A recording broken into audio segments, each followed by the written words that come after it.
saudara, apa kabar Anda hari ini? Semoga selalu dalam keadaan sehat dan tentunya harus tetap semangat ya. Senang sekali hari ini kita bisa berkumpul, bertemu untuk membahas seputar dunia kesehatan. Nah saudara, tahukah Anda bahwa lutut adalah salah satu sendi besar yang kompleks dalam tubuh manusia?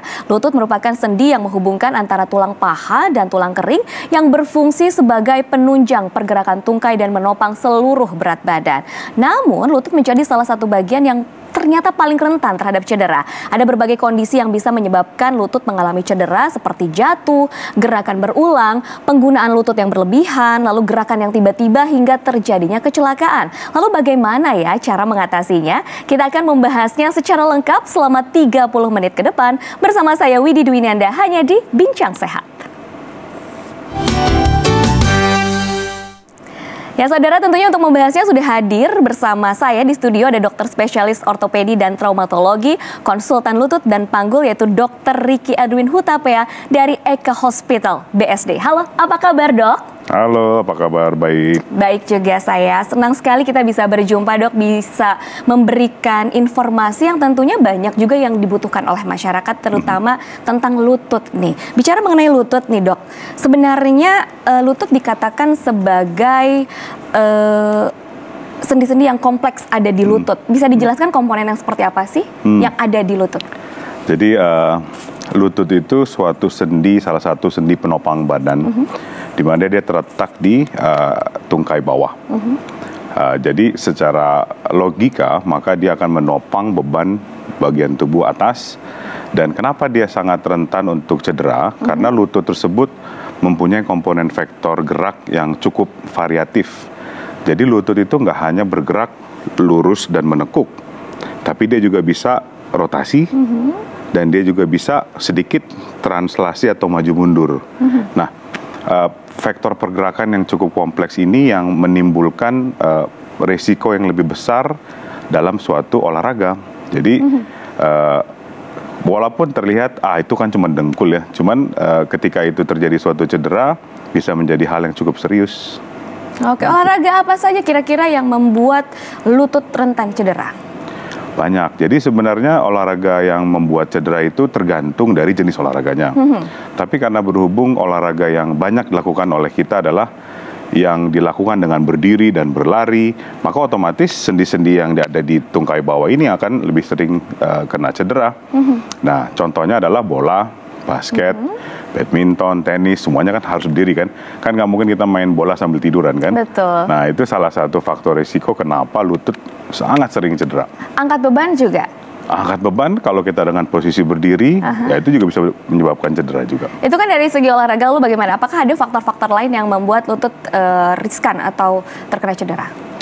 Banyak faktor ya, salah satunya adalah ketika seseorang terlibat dalam suatu olahraga tetapi tidak menguasai teknik yang benar, dia akan sangat rentan untuk cedera. Ya. Lalu berikutnya, apabila dia tidak mempersiapkan dengan proper, seluruh olahraga harus dimulai dengan stretching dan pemanasan. Apabila kita tidak melakukan persiapan tersebut, maka ketika kita berolahraga itu bisa lebih cepat cedera. Lalu ketiga, tidak mempersiapkan gear yang tepat. Jadi kalau kita misalkan olahraga basket, tapi kita pakai sepatu tenis, nah itu akan rawan cedera juga tuh. Karena sepatu-sepatu atau gear dalam olahraga semua sudah disesuaikan untuk kebutuhan saat gerakan olahraga. Kita nggak mungkin pakai sepatu yang didesain untuk main badminton, untuk basket, tapi kita main basket gitu kan. Nah itu salah satu contoh di mana faktor-faktor risiko itu bisa memperberat kemungkinan terjadinya cedera. Oke, ini banyak sekali nih pertanyaan dari masyarakat yang mungkin bisa dikategorikan apakah fakta atau mitos. Itu menarik. Kita lihat ya, kita lihat sama-sama ini dia tayangannya. Dok, saya mau tanya, otot meringkal apa bisa sembuh dengan dipijat ya dok? Nah, itu dia. Bisa dipijat atau enggak? Tapi saya juga mau nanya nih, memang ada ya istilah otot meringkal? Ini menarik ya, jadi saya juga nggak ngerti, ini sebuah culture ya, yang sudah ada sebenarnya di masyarakat kita nih, mengenai otot meringkel atau kadang-kadang sebut merengkel ya. Jadi otot itu bukan seperti anyaman tali begitu ya, yang ketika terjadi cedera atau sesuatu hal yang negatif dia akan menjadi kusut. Jadi otot kita nggak seperti itu. Jadi kalau terjadi suatu cedera, yang paling sering terjadi pada suatu cedera otot misalkan ya, itu kita sebut sebagai strain ya. Strain itu terjadi ketika serabut otot itu tertarik sedemikian rupa sampai di luar batas kapasitas kemampuan tersebut, sehingga otot tersebut menjadi cedera. Nah, ketika dia cedera, dia akan membengkak, kemudian akan menjadi agak tight atau spasm gitu ya, sehingga kerasa mungkin saat keraba ototnya mengeras gitu kan. Jadi mungkin kayak itu ada benjolan-benjolan keras ya? Ya, di suatu spot ototnya kerasa mengeras dan agak sakit. Nah, mungkin itu yang dari dulu secara cultural kita awam, wah ini mungkin ada yang kusut kali ya. Cuma saya nggak ngerti kenapa. Tapi sebenarnya itu bukan suatu mekanisme di mana ada otot yang kusut. Jadi orang berpikiran, oh kalau kusut kita melakukan pijatan seperti itu supaya ototnya lurus lagi. Lepas nah, begitu ya. Sebenarnya secara biologik dan basic science nggak seperti itu ya. Jadi approach untuk treatmentnya akan berbeda. Jadi kita mesti meluruskan ya, otot merengkel itu ternyata tidak ada. Mitos ya? Mitos ya. Jadi nggak ada yang namanya otot kayak tali gitu ya? Nggak ada. Baik, ini ada pertanyaan berikutnya, kita lihat sama-sama. Dok, saya mau tanya, cairan sendi lutut kalau habis gimana ya dok? Nah loh, cairan lutut memang bisa habis. Nah, ini saya jelasin lagi ya. Jadi kita dari sudut pandang basic science lagi lah ya. Jadi kita mengetahui dari sisi medis bahwa cairan sendi di lutut itu diproduksi dan diserap. Jadi dia diproduksi oleh suatu lapisan yang namanya synovium ya, atau synovium ya. Dia memproduksi cairan sendi, kemudian menyerapnya kembali, jadi itu merupakan suatu sirkulasi ya. Nah, sirkulasi itu biasanya dalam keadaan normal akan balance. Jadi akan diproduksi berapa cc, dalam bertahap dia akan diserap produksi dan itu akan maintain volume dari cairan sendi seperti itu. Dan itu akan continue diproduksi selama seumur hidup kita itu ya. Jadi bukan berarti kita makin tua lalu habis cairan sendinya. Tapi bisa ada kemungkinan berkurang volumenya atau bagaimana seiring usia?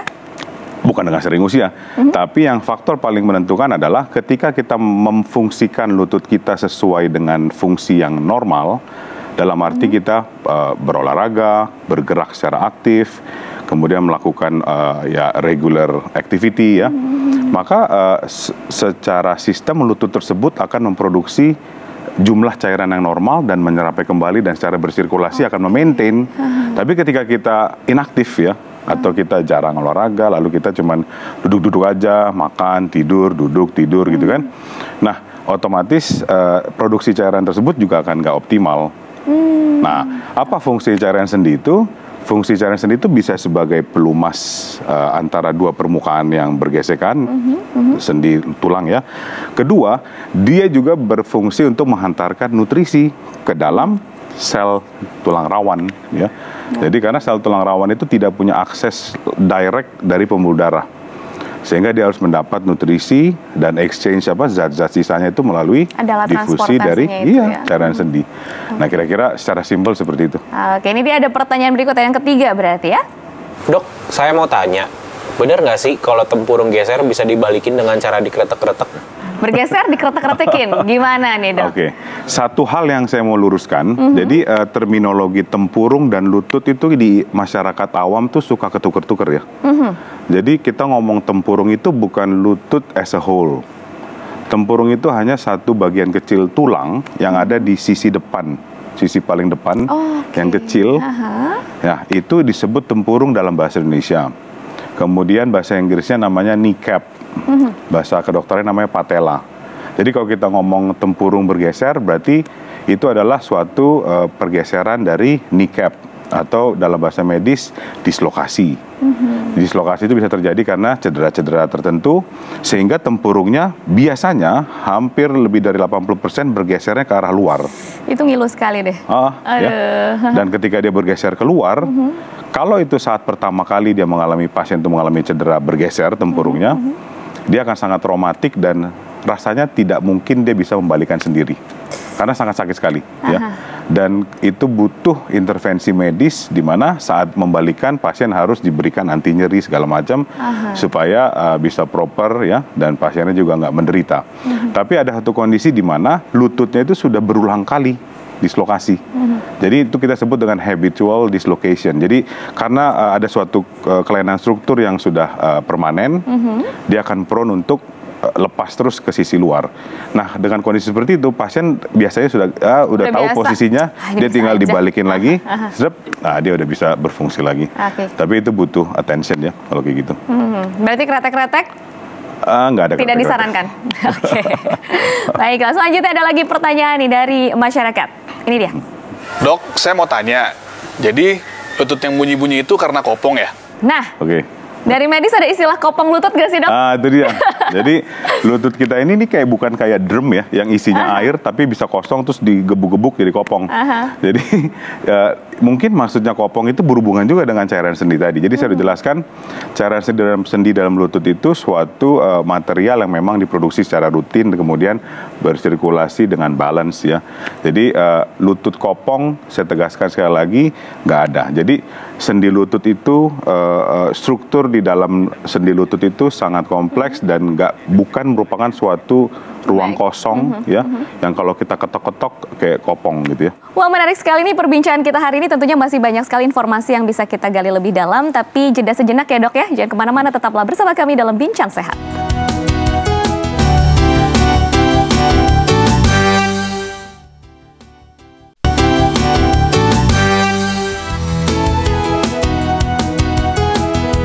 Anda kembali dalam Bincang Sehat, tentunya masih ditemani oleh saya Widi Dunanda dan juga narasumber yang begitu luar biasa pada hari ini. Ada dokter spesialis ortopedi dan traumatologi, konsultan lutut dan panggul, yaitu Dr. Ricky Edwin Hutapea dari Eka Hospital BSD. Kita akan lanjutkan perbincangan yang semakin menarik tadi ya, yang sempat terpotong bahwa ternyata cedera lutut memang resikonya banyak sekali kalau dibiarkan.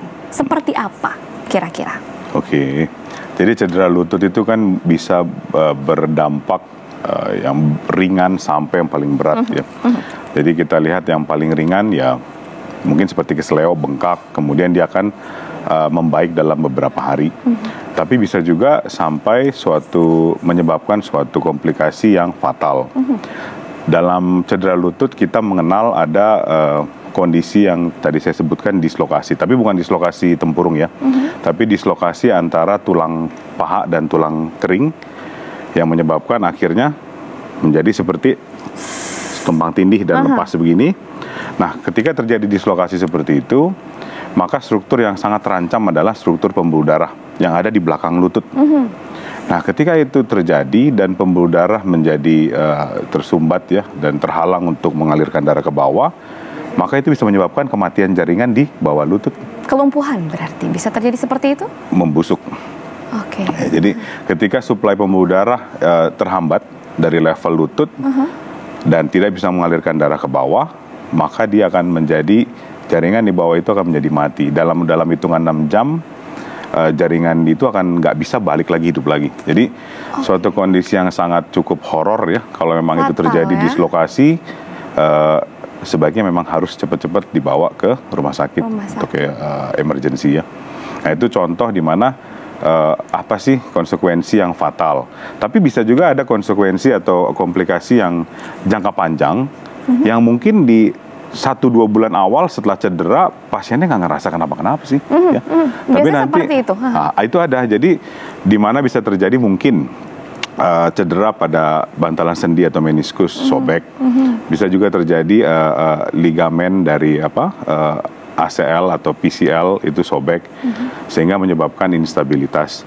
Nah, struktur-struktur yang cedera tadi akan mempengaruhi kualitas atau daya tahan lutut dalam jangka panjang. Jadi mungkin dalam 3-5 tahun ke depan it's fine. Tapi ketika udah 5-10 tahun dia mulai merasa nyeri-nyeri lutut yang mengarah kepada degeneratif ya. Itu yang kita sebut sebagai kondisi post traumatic osteoarthritis. Jadi setelah mengalami cedera lutut tidak teridentifikasi, cederanya nggak diapa-apain, struktur lututnya menjadi degradasi sehingga mengalami penuaan yang accelerated atau lebih cepat. Jadi mungkin sudah cedera umur 20 something, di saat umur 40 atau 50 early 50 ya, dia udah mulai sakit-sakit dan di ronsen udah mulai pengapuran. Padahal sebenarnya osteoartritis ya atau pengapuran sendi lutut itu startingnya biasanya di atas 60 ke atas ya. Tapi ketika udah terjadi cedera sebelumnya, maka dia akan mengalami osteoartritis pasca trauma. Itu lebih cepat dibandingkan usia normal. Ya. Mungkin karena rasanya hilang timbul kali sakitnya, jadi ini biasa. Seperti itu biasanya. Jadi 3 minggu awal agak-agak nggak enak, tapi habis itu udah enak kok. Nggak apa-apa nih. Jadi merasa tidak ada apa-apa, padahal di dalamnya ternyata ada yang rusak. Ya, gitu. Oke, lalu penanganan cedera lutut ini kan bergantung pada tingkat kondisi cedera yang dialami. Umumnya dengan tindakan non bedah hingga operasi. Bisa dijelaskan apa yang perlu diperhatikan untuk cedera lutut yang non bedah dulu nih? Oke. Jadi kita bikin singkatan yang lebih gampang diingat ya. Jadi ketika terjadi cedera lutut, kalau itu terjadi minor ya atau ringan, selalu diingat namanya PRICE atau price gitu kan. Price, oke. Ya kan? P-nya apa? Protection. Habis itu R-nya apa? Resting. Habis itu I-nya apa? Ice. Habis itu C-nya apa? Compression. E-nya apa? Elevation. Jadi kita lakukan dulu protection. Misalkan lutut cedera, ya kita kalau memang ada saat itu ada kayak semacam deker kita pasang dulu ya. Atau ankle cedera kita pasang support ankle dulu. Kemudian kita kompres S dalam hari pertama sampai hari ketiga. Itu window period yang sangat signifikan untuk mereduce swelling ya dan cedera. Kemudian kita lakukan istirahat juga. Jadi setelah kita cedera, ya jangan juga kita langsung berolahraga, gitu kan. Kemudian kita lakukan compression, itu adalah kita balut dengan elastis verban, gitu kan. Dan terakhir elevation itu untuk kita cenderung kita angkat lebih tinggi saat kita lagi posisi tidur apa duduk, supaya bengkaknya bisa lebih terbantu untuk berkurang. Nah itu untuk cedera ringan. Tapi ketika cedera ringan itu ditanganin, kita sudah melakukan price tersebut, tapi nyerinya tidak membaik nih, bengkaknya masih makin sakit, kemudian dalam hitungan 2-3 hari, kok nggak enak ya, itu kita harus datang mencari konsultasi kepada dokter yang berkompeten, ya, karena cedera yang serius nggak bisa hanya dilihat dan dirasakan secara awam, kita masih melakukan investigasi seperti ronsen, ya, habis itu MRI atau CT scan, dan terlebih sebelum melakukan investigasi itu perlu pemeriksaan fisik dan wawancara yang proper oleh dokter. Untuk riwayat yang sudah dilakukan ya. Karena kalau kita nggak melakukan itu, maka kita akan abuse terhadap pemeriksaan yang X-ray, MRI segala macam, itu nggak akan ada arahnya nanti dan nggak akan tajam. Fungsinya kita melakukan pemeriksaan fisik dan kita wawancara pasien itu untuk memperkecil kemungkinan-kemungkinan yang kita bisa jadi lebih cepat mengetahui sumber sakitnya itu karena apa sih? Iya, jadi kita akan lebih efisien dan kemudian kita bisa melakukan pemeriksaan penunjang yang proper. Jadi karena seringkali saya temu pasien langsung ronsen aja gitu. Atau mungkin karena dia lupa kali. Oh enggak. Kenapa gitu? Enggak juga ya? Bisa juga gitu ya. Tapi dia misalnya cedera ankle, habis itu dia ronsen. Dia langsung datang ke lab yang mandiri, terus dia minta ronsen ini dong. Diminta ronsen kaki gitu kan. Padahal kalau kita ronsen kaki, kita nggak bisa menilai itu sendi ankle yang mana gitu. Jadi itu contoh-contoh bahwa order untuk pemeriksaan penunjang itu seharusnya harus dilakukan oleh dokter yang berkompeten, daripada nanti wasting money kan. Oke, baik. Apakah ada gejala-gejala cedera lutut yang mungkin dinyatakan serius nih? Kita kan biar tahu tahap-tahapannya seperti apa dan membutuhkan tindakan lebih. Oke. Paling gampang adalah ketika cedera, kemudian setelah cedera, pasien atau orang tersebut tidak bisa melakukan fungsinya secara penuh ya. Misalkan setelah cedera, ya paling gampang ankle lah ya. Ankle, kemudian setelah cedera ankle, dia untuk berdiri itu sakitnya setengah mati. Nah kalau kayak gitu, berarti ada masalah. Ada masalah yang lebih serius gitu kan. Atau cedera lutut, setelah dia cedera, lututnya kok jadi berubah bentuk agak aneh gitu kan. Nah itu mungkin dislokasi gitu kan. Atau cedera lutut dengan bengkak yang masif, itu bukan sesuatu yang bisa kita observe di rumah aja terus kita tunggu wait and see, enggak. Itu harus segera dibawa. Kisaran waktunya mungkin biar kita tahu gejala yang seperti itu dari pembengkakan berapa hari begitu? Oke. Biasanya pembengkakan itu akan berlangsung selama 5-7 hari. Kemudian dia akan resolusi dalam hitungan 3 minggu. Tapi kalau dalam hitungan 2 kali 24 jam itu tren dari nyerinya itu cenderung naik justru ya, dan atau stagnan. Walaupun sudah dilakukan price kayak tadi ya, atau bahkan kadang-kadang orang awam bisa punya minum paracetamol atau ibuprofen di rumah, tapi nyerinya tuh hanya enak sesaat, habis itu, sakit lagi ya, itu jangan lama-lama deh. Ya. Oke, langsung aja ke ahlinya ya. Lalu tindakan dan penanganan seperti apa yang bisa dilakukan untuk menangani cedera lutut yang serius nih, Dok? Oke, jadi kita selalu terbagi dua penanganan. Pertama non-operatif dan yang kedua operatif ya. Jadi nggak semua penanganan itu harus dioperasi. Kita harus memilah-milah mana yang perlu operasi, mana yang enggak. Kadang kita melihat, ini hanya perlu istirahat, kemudian fisioterapi. Tapi ketika ada suatu indikasi kita harus intervensi dengan operasi, kita akan melakukan operasi tersebut. Oke, baiklah. Kita akan lanjutkan nih. Perbincangan ini semakin menarik sekali. Saya semakin penasaran karena memang sering sekali terjadi cedera lutut tanpa kita sadari. Ya, kita akan membahasnya lagi usai jeda. Jangan kemana-mana, tetaplah bersama kami dalam Bincang Sehat.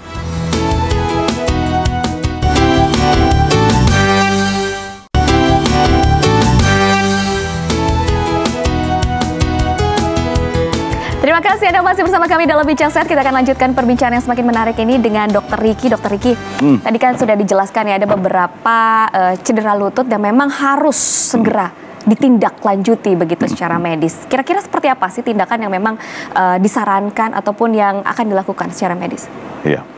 Jadi tindakan yang harus segera dilakukan biasanya berkaitan sama dislokasi tadi ya. Kalau dislokasi kita akan langsung hitungan kurang dari 6 jam kita akan melakukan reposisi. Nah itu dilakukan sebenarnya tanpa perlu sayatan atau apa, itu di kamar operasi tapi pasien dibius.